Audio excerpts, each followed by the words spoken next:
নজর রাখবো এই মুহূর্তের আবহাওয়ার পূর্বাভাসের দিকে। আগামী 5 দিন শুষ্ক এবং গরম আবহাওয়া থাকবে দক্ষিণবঙ্গে। পশ্চিমের 5 জেলায় তাপপ্রবাহের সতর্কবার্তা। ঝাড়গ্রাম, পুরুলিয়া, বাঁকুড়া, পশ্চিম মেদিনীপুর এবং পশ্চিম বর্ধমানের তাপপ্রবাহের সতর্কবার্তা। বুধবার থেকে শুক্রবার এই তাপপ্রবাহ চলবে। উত্তরবঙ্গের ওপরের দিকের 5 জেলায় বুধবার পর্যন্ত ঝড় বৃষ্টি চলবে। আগামী 24 ঘন্টায় ঝড় বৃষ্টির সতর্কতা থাকছে। তার সঙ্গে শিলাবৃষ্টিরও সতর্কবার্তা রয়েছে দার্জিলিং, জলপাইগুড়ি এবং কোচবিহার এই 3 জেলাতে। 50 কিলোমিটার গতিবেগে দমকা ঝোড়ো হাওয়া বইবার সম্ভাবনা। গতকাল ময়নাগুড়িতে মিনি টর্নেডো সম্পন্ন হয়েছে, জানালো আলিপুর আবহাওয়া দপ্তর। এ ধরনের টর্নেডোর পূর্বাভাস দেওয়া যায় না।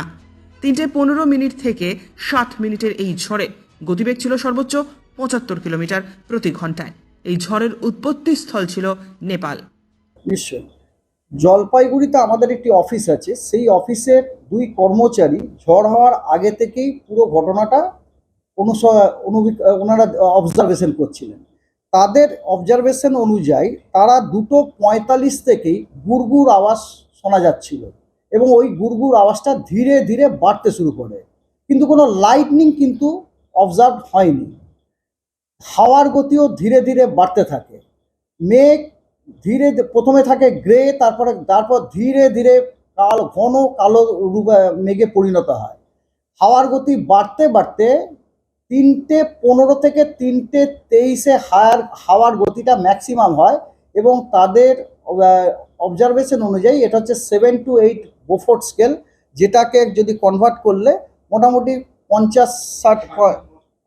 60 থেকে 75 কিলোমিটার পার আওয়ার গতিবেগে দেখা যায়। এবং ব্যাপারটা হচ্ছে যে জায়গাগুলো ক্ষতিগ্রস্ত সেগুলো হচ্ছে বার্নিশ এরিয়া নিয়ার ময়নাগুড়ি ডিস্ট্রিক্টে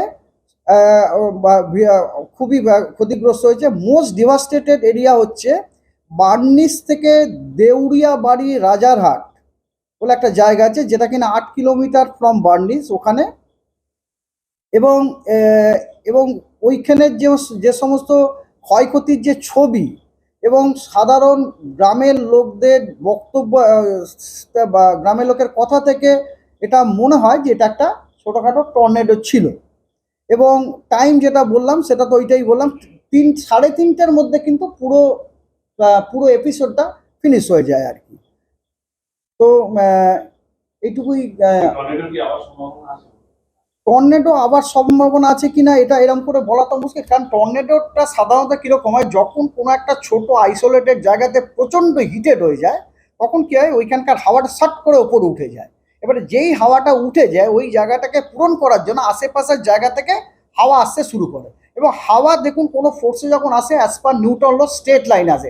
এবারে আসার সময় it is not due to Earth's rotation. মনে করুন কোনো অবস্টাকেলে যদি ধাক্কা, মনে করুন আপনি এরকম করে আসছে, কোনো অবস্টাকেলে যখন ধাক্কা খেয়ে যাবে তখন ওই ধাক্কার জন্য গতিটা যেরকম হবে সেই গতিটা ঘুরতে দেবে। এই জন্য টর্নেডোতে নট নেসেসারিলি এয়ারকে সবসময় অ্যান্টি ক্লকওয়াইজেই রোটেট করতে হবে, কখনো ক্লকওয়াইজও কিন্তু রোটেট করে। It is true for the water spout also. আর একটা বিষয় যেটা স্থানীয়রা বলছেন যে ডিস্ট্রিবিউশনটা ওটা প্রতিদিন একরকম থাকবে না। কখনো এটা যেমন ধরুন আজকে দার্জিলিং এবং কালিম্পংয়ে স্ক্যাটার্ড রেনফল বলা হয়েছে এবং অন্য যে জেলাগুলো বললাম সেগুলোতে আইসোলেটেড রেনফল